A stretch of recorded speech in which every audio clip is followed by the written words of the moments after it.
မင်္ဂလာပါတို့ကျွန်တော်ဒီနေ့ကတော့ပီးမီးယားလိပွဲစဉ်28ရဲ့စူပါဆန်ဒေးညမှာကစားမယ်အာဆင်နယ်နဲ့ချက်စီပွဲတို့ရဲ့ပွဲကြိုတော့တဲ့ချိန်နဲ့ prediction ကိုပြုလုပ်ပေးတော့မှာဖြစ်ပါတယ်ဒီပွဲကိုထိုင်းဆန်တို့ချိန်7နိုင်ခွဲမှာကစားမှာဖြစ်ပါတယ်မြန်မာဆန်တို့ချိန်ဆိုရင်တော့7နိုင်မှာကစားမှာဖြစ်ပါတယ်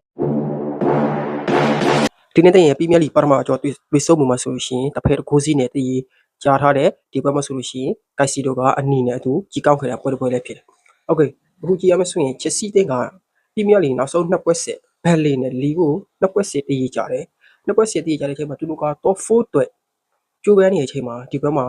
အာဆင်နယ်နဲ့လက်တွေအတွက်သူတို့ရဲ့ top 4ဝင်ဖို့အတွက်အချိန်တွေကဆွေးရည်စရာဖြစ်လာတယ်ဘာလို့လဲဆိုရင်မယူနဲ့လီဗာပူးကလည်းအမှန်တူ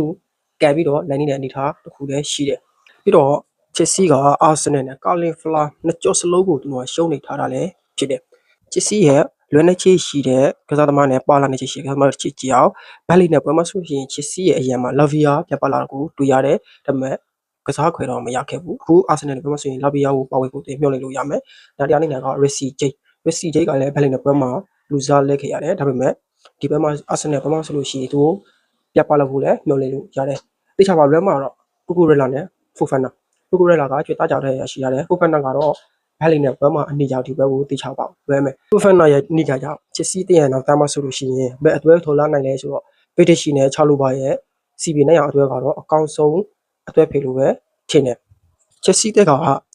စက်တီးလေးမှဆိုလို့ရှိရင်ကောင်းကောက်ခွက်ဖို့တဲ့ပြစ်စဲလာဖို့ရှိတယ်ဘာနဲ့ကာလီဖလာတွေ့တော့ကလည်းကိုသမားဆက်ချက်အမကနေပြီး30ကိုပြရတာရှိတယ်ချက်စီတဲ့ကအဲ့တော့ကောင်းပြစ်စဲလာဖို့တော့လိုမယ်အာဆင်နယ်တင်းရဲ့တိုက်စဲကအကောင်းဆုံးနဲ့အန်ဒီရဲ့ရှိဆုံးအသေးလဲဖြစ်တယ်